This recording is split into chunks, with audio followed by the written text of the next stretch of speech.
Bismillahirrahmanirrahim. Assalamu alaikum student. How are you? I hope you all are fine. Today we're going to start our lecture number 57, which is related to the chapter chemical reactivity.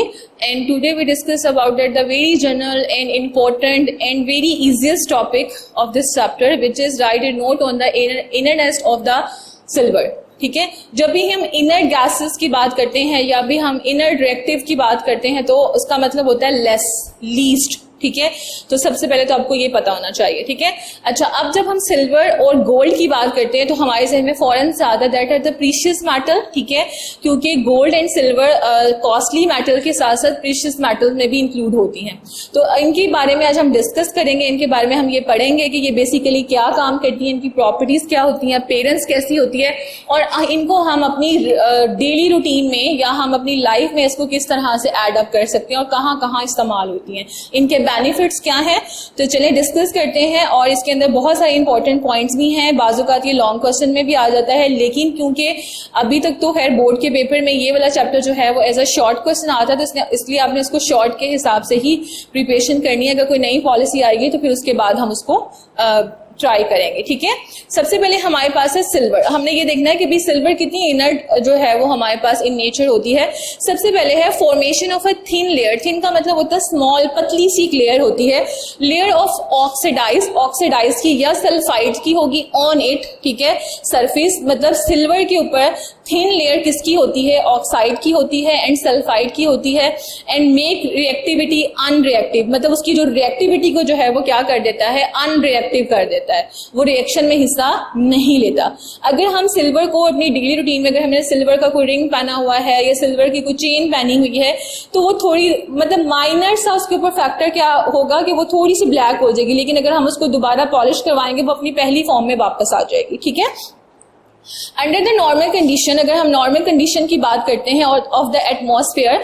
अब atmosphere में अगर हम atmosphere की बात करते हैं, जो हमारे पेंट को, जो हमारे जो है इन चीजों को डिस्ट्रॉय कर सकता है, वो दो चीजें हैं, या तो हवा या फिर नमी. ठीक है, air does not affect on the silver. तो उन्होंने ये बात यहाँ इसलिए ये इनर्ट भी है, इनर इन नेचर इसलिए है क्योंकि ना तो एयर इसके ऊपर अफेक्ट करती है, रिएक्शन करती है, ऐसा अंदाज नहीं होती, और ना ही जो है वाटर इसके ऊपर जो है वो क्या करता है, अफेक्ट करता है. अगर एयर और वाटर का थोड़ा बहुत अफेक्ट होगा भी तो वो परमानेंटली नहीं होता, वो थोड़ी देर के लिए होता है, और उसके बाद अगर हम उसको पॉलिश करवाते हैं तो वो बिल्कुल ठीक हो जाता है. ठीक है, तो हम आई रिपीटेड अगेन द सबसे पहले formation of a thin layer. ये एमसीक्यू में पूछा जा सकता है कि भी सिल्वर के ऊपर कौन सी थिन लेयर कोटेड होती है, that is oxidised and sulphide on it, और इसका पर्पस क्या होता है कि उसकी रिएक्टिविटी को अनरिएक्टिव कर देना.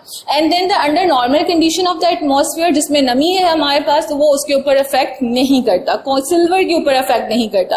प्रॉपर्टीज ऑफ द सिल्वर, जब हम प्रॉपर्टी ऑफ सिल्वर की बात करेंगे तो उसमें सबसे पहले हमारे पास there are the white lustrous metals. ठीक है, चमकने वाली हमारे पास मेटल्स हैं. It is a excellent conductor of heat and electricity, क्योंकि ये मेटल है और जितनी भी मेटल्स हैं there are the good conductor of heat and electricity. तो इसीलिए सिल्वर की प्रॉपर्टी में भी हम ये लिख सकते हैं कि भी ये excellent conductor of heat and जो है वो क्या है, इलेक्ट्रिसिटी है. If you remember that electroplating of silver, उसके अंदर भी हमने ये डिस्कस किया था. ठीक है, तो उसके बाद हमारे पास है it is a highly ductile. Ductile का मतलब मैंने आपको क्या बताया था, ड्रॉन इनटू द वायर. ठीक है, कि वो ड्रॉन की जा सकती है into the wire. And variable का मतलब क्या होता है, the hammered into the sheet. तो ये highly ductile and variable metals हैं. ठीक है, तो सबसे पहले प्रॉपर्टी हमने क्या डिस्कस की है, it is a white lustre metals है. ठीक है, उसके बाद they are the excellent conductor of heat and electricity. It is a highly ductile and variable metals है हमारे पास. उसके बाद नंबर 4 में हमारे पास क्या है,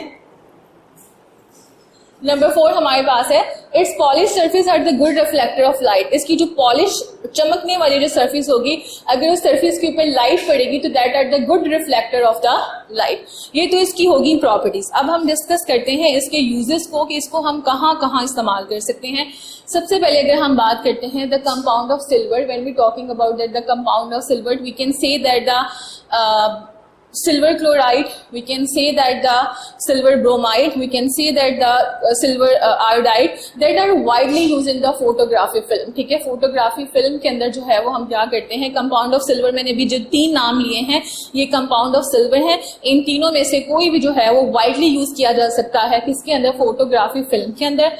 उसके बाद हमारे पास क्या है, it is use in the dental preparation, इसको डेंटल प्रिपरेशन के लिए भी हम इस्तेमाल करते हैं। आपने अक्सर सुना होगा कि लोगों के बारे में कि उनका सोने का दांत है या उनका चांदी का दांत है, तो इसको हम डेंटल प्रिपरेशन के लिए भी जो है फिलिंग के लिए भी, इस तरह के पर्पस के लिए भी क्या करते हैं, इस्तेमाल करते हैं। और फिर उसके बाद सिल्वर की प्रॉपर्टी में आ जाता है, क्योंकि ये हाईली डक्टाइल एंड वेरिएबल है कि अगर डक्टाइल है तो हम उसको शीट वायर में कन्वर्ट कर सकते हैं, और अगर वेरिएबल है तो हम उसको शीट में कन्वर्ट कर सकते हैं। इसी प्रॉपर्टी की वजह से इसको हम यूज करते हैं for making the coin, silver wares and ornaments. ठीक है, अगर हम बात करें, हम कहते थे पुराने जमाने में हम सुनते होते थे चांदी के सिक्के होते थे। ठीक है, इसी तरह से सिल्वर वेयर, बहुत सारे सिल्वर हमारे पास सिल्वर की बने हुए बर्तन भी होते हैं, चांदी के बर्तन भी हैं, बहुत सारी ऐसे रिलेटेड चीजें हैं, एंड ऑर्नामेंट्स के डेकोरेशंस की चीजें, ठीक है, उसके जो चांदी से बनी ही होती है। ठीक है, उसके बाद last point is that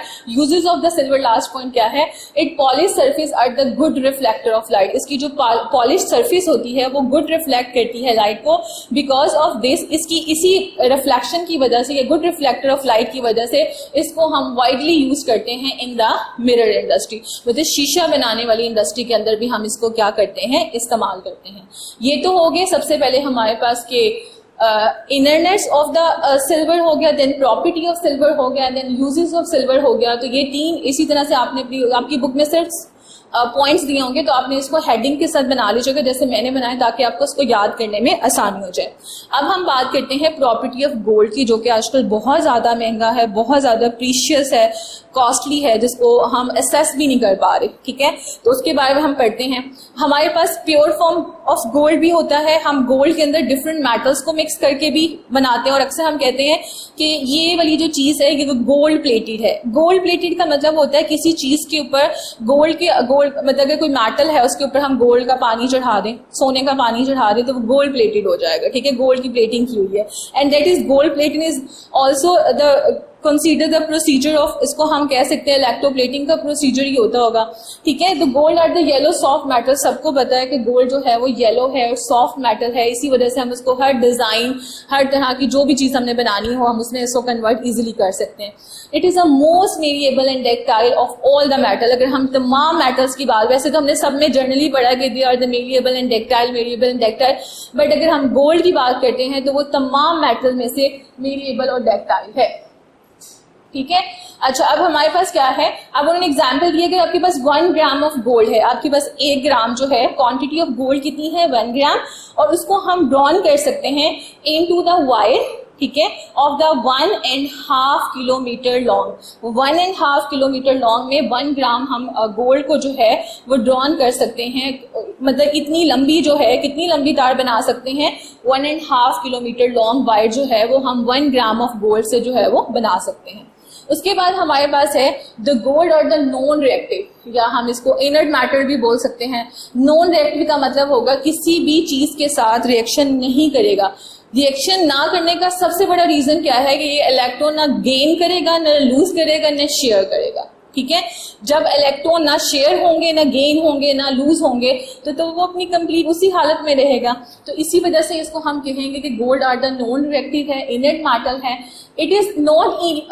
it is even not affected by an single mineral acid and base. अगर हम गोल्ड को, चाहे वो गोल्ड की रिंग है, गोल्ड की चेन है, कोई भी चीज, ब्रेसलेट है, अगर हम उसको किसी एसिडिक सोल्यूशन के अंदर या किसी बेसिक सोल्यूशन के अंदर डाल दें, तब भी गोल्ड अपनी प्रॉपर्टी को चेंज नहीं करेगा, मतलब वो रिएक्ट नहीं करेगा, ना सिल्वर के, ना एसिड के साथ, ना बेस के साथ, अपनी उसी अपीयरेंस में रहेगा। ठीक है, और इसी वजह से गोल्ड जो है वो ब्लैक नहीं होता, माइनर सा इफेक्ट होता है सिल्वर एंड गोल्ड के अंदर, और वो भी हम पॉलिश करने से उसको दोबारा से उसको पहली फॉर्म में लेकर आ सकते हैं। The gold is too soft, gold जो है वो बहुत ज्यादा सॉफ्ट होता है, and to be use such as always alloy with the copper, silver and some other metals. बाजुकत गोल्ड की प्योर फॉर्म होती है जो कि 22 कैरेट होती है। ठीक है, the carat are the unit of the gold. लेकिन बाजुकत हम गोल्ड के साथ दूसरी मेटल्स का भी कम्बिनेट करते हैं, और वो मेटल्स कौन सी हो सकती हैं, that is related to the copper and then silver and some other precious metal, उनके साथ भी हम उसका कम्बिनेट कर सकते हैं। अगर हम इसके यूजेस ऑफ गोल्ड की बात करते हैं तो इट इज ऑर्नामेंटल मेटल्स। ठीक है, ये एक ऑर्नामेंटल मेटल्स है आपके पास because of it inertness to the atmosphere, क्योंकि इसके ऊपर एटमॉस्फेयर का कोई भी इफेक्ट नहीं होता, ना एसिड के साथ रिएक्शन करती है, ना एयर के साथ रिएक्शन करेगी, ना किसी नमी के साथ रिएक्शन करेगी, ना वाटर के साथ रिएक्शन करेगी, अपनी वैसी स्ट्रॉन्ग फॉर्म में रहेगी जैसी ये है गोल्ड। सो दैट अगर air, water and strong acid की बात करते हैं, that are the some external factor जो कि किसी भी चीज को खराब कर सकते हैं, लेकिन गोल्ड को खराब नहीं कर सकते, क्योंकि गोल्ड जो है ना एयर के साथ रिएक्शन करी है, ना वाटर के साथ रिएक्शन करी है, और ना ही एसिड और बेस के साथ रिएक्शन करेगी। And last point is that it is use making the coin. हम इसको सोने के सिक्के बनाने के लिए भी इस्तेमाल करते हैं, और पुराने जमाने में हम सुना करते थे कि चांदी के सिक्के होते हैं, गोल्ड के सिक्के होते हैं। तो because of it is most variable, और ये इसीलिए बनाते हैं क्योंकि ये most variable and ductile metal है। And I repeated again, variable and ductile हमारे पास क्या होगा कि hammered into the sheet, and ductile का मतलब होगा कि हम उसको ड्रॉन कर सकते हैं इनटू द वायर। ये सम जनरल जो थे हमारे पास जनरल टॉपिक थे that is related to the silver and gold, but ये बहुत इंपॉर्टेंट है एग्जामिनेशन पॉइंट से। आपने इसको अच्छे तरीके से याद करना और इसी तरह से हेडिंग एंड पॉइंट्स बना लेना ताकि आपको आसानी से याद हो जाए। तब तक अपना बहुत सारा ख्याल रखिएगा।